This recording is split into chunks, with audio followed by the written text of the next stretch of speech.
नमस्कार, good evening to everybody.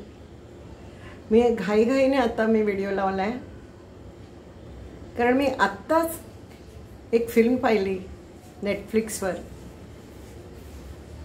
Gunjan Saxena, based on a true story of a pilot, air force pilot. ती मुलगी असून कशी तिच्या सगळ्या डिफिकल्टीजवर मात करते आणि पराक्रम गाजवते हे दाखवलं आहे। अगदी तिच्या लहानपणापासूनची स्टोरी। आणि मला ना आठवलं, आपण थोड्याच दिवसापूर्वी एक मुलाखत घेतलेली, आठवते का? साची कोपीकरची। तिने आपल्याला सांगितलं होतं, तुम्ही मागे जाऊन बघा व्हिडिओ, म्हणजे आठवेल तुम्हाला की आपलं ट्रेनिंग कसं असतं, काय असतं, काय काय शिकवतात, काय होतं काय नाही, ते सगळं मला आज ह्या पिक्चरमध्ये पाहायला मिळालं हो। आणि एवढं मला अभिमानाने ऊर भरून आलं माझा, काय सांगू मी तुम्हाला। एवढा मोटिवेशनल आहे ना हा व्हिडिओ। त्या दिवशी त्या साचीचा इंटरव्ह्यू घेताना मला जे मोटिवेशन वाटलं होतं त्याहून तेवढंच आणि त्याहूनही अधिक हे व्हिज्युअल असल्यामुळे त्याचा इम्पॅक्ट खूप छान झाला। आणि तिने, श्रीदेवीची मुलगी आहे ती, तिचं नाव काय मला माहिती नाही, तिने गुंजन सक्सेनाचं काम केलं आहे। आणि मग सरते शेवटी ती खरी गुंजन सक्सेना आपल्याला दिसते, दाखवतात।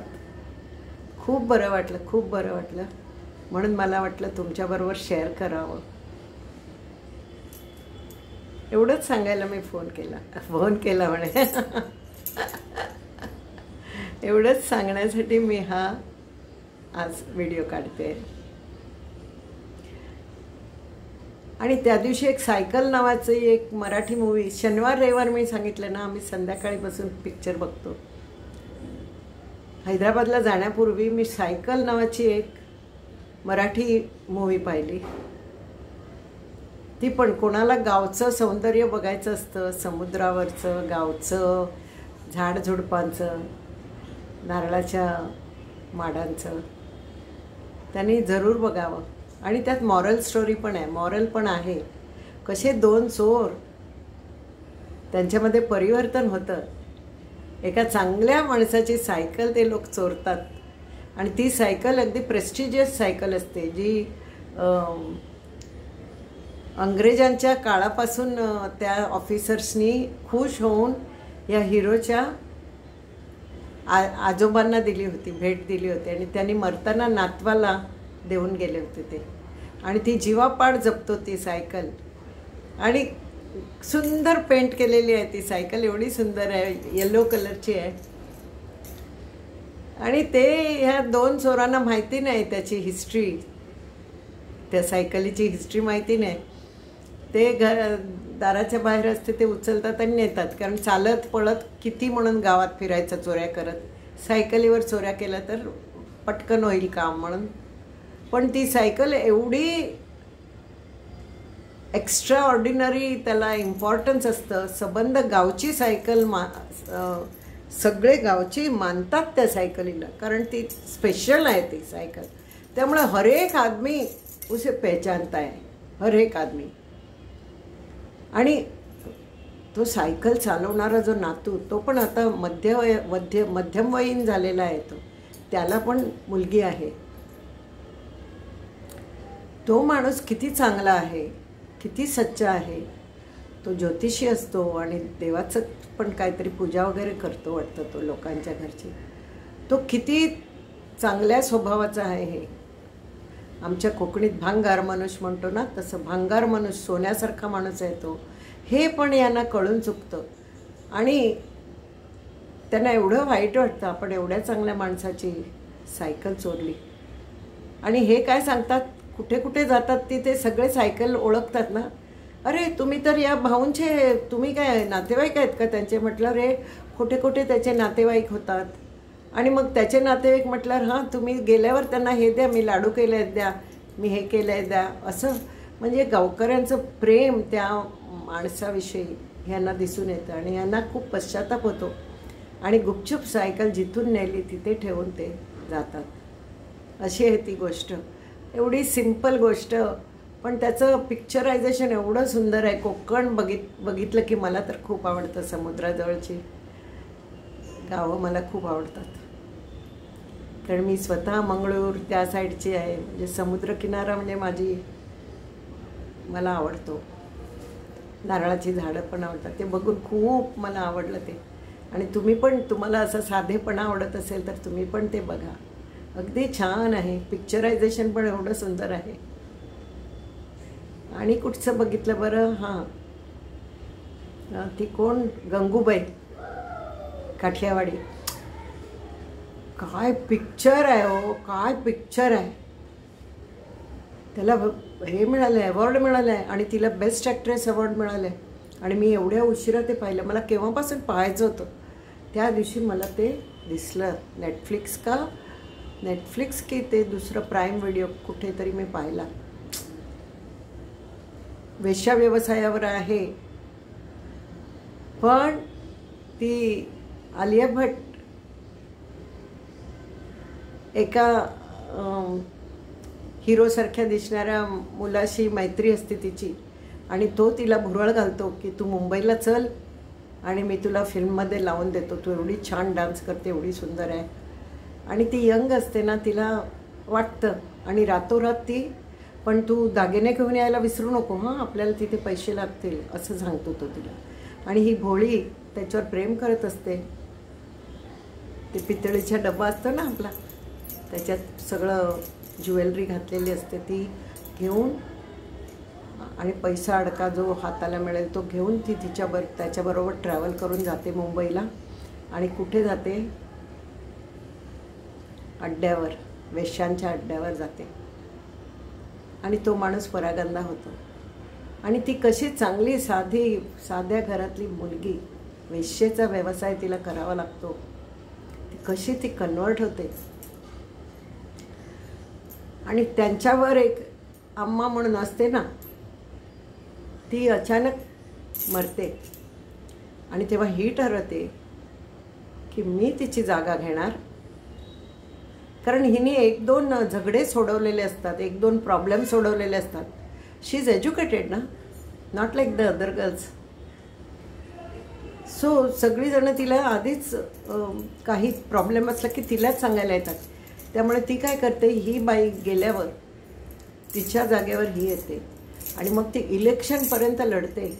आणि तिची त्या एरियाला काय म्हणतात मला माहिती नाही, पोरास रोड पण नाही त्याला, काहीतरी म्हणतात त्या एरियाला. त्यातून ती उभी राहते आणि ती विन होते. तिची गोष्ट दाखवली आहे. काय सुंदर आहे फिल्म, काय सुंदर आहे, बघायलाच पाहिजे. म्हणजे तुम्ही असं समजू नका बाबा की मी चांगल्या घरची बाई आहे, मोठ्या माझ्या वयाच्या बायकांना असं वाटतं आपण ते वेश्या लोकांचं बघायचं नाही, बघितलं पाहिजे. काय प्रॉब्लेम है, अरे दुनिया में इतना गम है, मेरा गम कितना कम है, याचं रिअलायझेशन येतं माणसाला. सगळे प्रकार बघावेत आपण. हे बघितलं मी, किती छान होतं, मला खूप आवडलं. आणि तुम्हाला पण ते आवडेल, तुम्ही पण बघा. असं हे थोडक्यात मला आवडलेल्या 2-3 मला आठवलेल्या सांगितल्या, पण ह्याच्याहून मी खूप बघितलेल्या आहेत फिल्म्स, मला आठवत नाही आता. ते आमिर खानचे एक, तो ग्रहावरून येतो बघा, कपडे नसतात त्याला, आणि मग त्याला मुन्ना भाई भेटतो, आणि कोण भेटतं, ग्रहावरून आलेला असतो तो, प्लॅनेटवरून. पी वरून काहीतरी नाव आहे त्या पिक्चरचं, ते पण छान आहे. आमिर खानचं ॲक्टिंग खूप छान आहे. मला आवडतात तो फिल्म्स बघायला, आधीपासून आवडतात. यंग एजवर आम्ही काय करत होतो माहिती आहे का, यांना रविवारची सुट्टी नसायची, सोमवारची यांचा डे ऑफ असायचा, आणि सोमवारी थिएटरमध्ये गर्दी नसते. त्यामुळे फर्स्ट डे फर्स्ट शो आम्ही बघायचो. म्हणजे शुक्रवारी नाही, फर्स्ट डे फर्स्ट शो म्हणता येणार नाही त्याला, सोमवारची मी तिकीट काढून आणायची लाईनीत उभं राहून. कितीही मोठी लाईन असो, तेव्हा 2.5 रुपयाचं तिकीट होतं. 2 तिकिटी काढायच्या, आणि सोमवारी आमचा फिल्म ठरलेला. आम्ही नाही पाहिली अशी फिल्मच नाही हो, खूप छान. एकदा जुली नावाची फिल्म आली बादल बिजलीमध्ये, आणि मी जाऊन तिकीट काढली की आम्ही असेच गेलो, माहिती नाही, हो असेच जाऊया, काय आहे बघूया, आज कंटाळा येतो म्हणून गेलो. तर मिळाली तिकीट, आम्ही जाऊन बसलो. जुली म्हणजे काय असणार असं वाटलं, कारण ती हिरोईन पण ओळखीची नव्हती, हिरो पण ओळखीचा नव्हता, फक्त त्यात ओळखीचा एक ओमप्रकाश होता. पण फिल्म सुरू झाली आणि काय त्या फिल्मने आमच्या हृदयाचा ठावा घेतला असं सांगता येत नाही. नावावर जाऊ नका, नाव काहीतरी घातलेलं असतं, ॲक्टर्स काहीतरी असतात, पण ॲक्ट छान करतात. ते मद्रासी फिल्मचं हिंदीमध्ये केलं होतं, त्यामुळे ती ओळखीची नव्हती आमची माणसं. अशी आम्ही सगळ्या फिल्म्स पाहिल्या आहेत, सगळ्या फिल्म्स पाहिल्या आहेत. आत्ता आम्ही थिएटरमध्ये जात नाही, म्हणून आम्ही नेटफ्लिक्सवर बघतो किंवा ह्याच्यात बघतो, प्राईमवर बघतो. तुमच्याबरोबर शेअर करायचं वाटलं म्हणून मी बसले आज. हां, ओके. तुम्ही पण बघा ना. सगळा वेळ ते सिरियल्स काय असतं हो त्या सिरियलमध्ये. अशी एखादी फिल्म बघावी की ज्याच्याने आपल्याला मोटिवेट व्हावं. आज मला साचीचं खूप कौतुक वाटलं. त्या दिवशी तिने सांगतानाच कौतुक वाटत होतं, पण आज मी प्रत्यक्ष डोळ्याने पाहिलं की तिने काय काय शिकलं असणार, ती कशातून गेली असणार. म्हणजे वाईट नाही म्हणत मी, शिक्षण किती कठीण शिक्षण होतं ते मला कळलं. आणि साचीची मला आज खूप आठवण आली. प्रत्येक सीनमध्ये मला साची दिसत होती. बघा किती छान केलं आहे ते हिने पण, श्रीदेवीच्या मुलीनी. तिचं नाव का नाही येत मला माहिती नाही, मला आजकालच्या ॲक्ट्रेसेसची नावं येत नाहीत. असं बघा तुम्ही. हां, गुंजन सक्सेना, तिला अवॉर्ड मिळाला आहे. तिचं काय आहे, ती सगळ्यामधून पार करून ती होते पायलट, आणि इंडियन एअरफोर्समध्ये तिला जॉब मिळतो, तिची नियुक्ती होते. आणि सगळे बाकीचे, ही एकच मुलगी आणि बाकी सगळे पुरुष तिला ते हे करतात, तुच्छ लेखतात. हे काय खायचं काम आहे का, कशाला आली आहे तू इथे, असं. आणि ते त्यांच्या प्रत्येक दिवशी त्यांना ड्युटी असते, तिला देतात ड्युटी. आज तू ह्याच्याबरोबर जायचं आहे, हां, चालवायला हेलिकॉप्टरवर, आज तू ह्याच्याबरोबर. ते काय करतात, दुसऱ्या दिवशी सकाळी आली की तिला सांगतात, नाही त्याची तब्येत खराब आहे म्हणून तुझा जोडीदार आला नाही आज, त्याच्या आईची तब्येत खराब आहे म्हणून तो आला नाही, त्याचं असं तसं खोटं करून तिला एकदा पण चालवायला देत नाहीत. आणि मग नॅचरली परीक्षेचा रिझल्ट येतो तेव्हा तिला 0 मिळतो. आणि कोणी बोलायचं नाही, हे रूल आहे. मोठा माणूस बोलत असताना आपण गप्प बसायचं. त्यामुळे हिला एक्सप्लेन पण करता येत नाही आपल्याला का नाही मला मिळालं आहे म्हणून, एक्सप्लेन पण करता येत नाही. आणि त्या पुरुषामध्ये राहायला तिला किती त्रास होतो ते पण दाखवलं आहे. आणि मग शेवटी तो जो ॲसेसर असतो ना, तो येतो की तिला बोलवून विचारतो, तू फेल झाली तर तू एवढं शिक्षण घेऊन का आली आहेस इथे. तेव्हा ती म्हणते, मी फेल झालेले नाही आहे, मला त्यांनी चढायलाच दिलं नाही, विमान चालवायलाच दिलं नाही, रोज काही ना काही कारणं सांगून माझी चालवायची चान्स कॅन्सल होत होता. मग मी कशी प्रूव्ह करणार मला.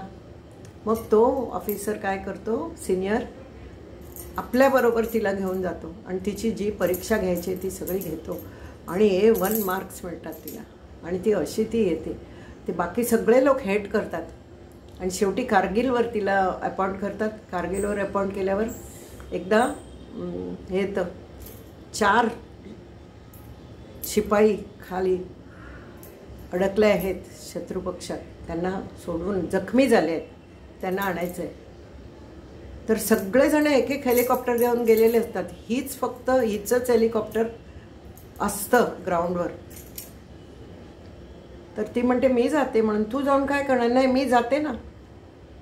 आणि ती जाते आपल्या असिस्टंट बरोबर. म्हणजे असिस्टंटचं काम काय, शूट म्हटलं की शूट करायचं. आणि हिने फक्त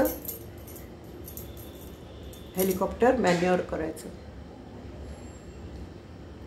आणि मग ती फोर्सिबली लँड करते आणि दोघे मिळून त्या सगळ्या जखमी लोकांना आपल्या ह्याच्यात घेतात आणि आणून सेफ जागी आणून सोडतात, म्हणून तिला अवॉर्ड मिळतं. अशी गोष्ट आहे, किती छान गोष्ट आहे. कोणाला मोटिवेशनल बघायला आवडतं ना, त्यांनी जरूर बघावं, हे जरूर बघावं. आपल्याला काय तिथे वॉरफ्रंटवर जाता येत नाही, आपल्याला काय पराक्रम करता येत नाही, पण ज्यांनी पराक्रम केलेला आहे आणि त्याविषयी त्यांनी फिल्म बनवलेली आहे, किती छान बनवलेली, तर आपण निदान ती बघावी आणि टाळ्या दिल्या की तेच त्यांना शाबासकी असते ना. बघा, तुम्ही जरूर बघा. Okay, bye, see you.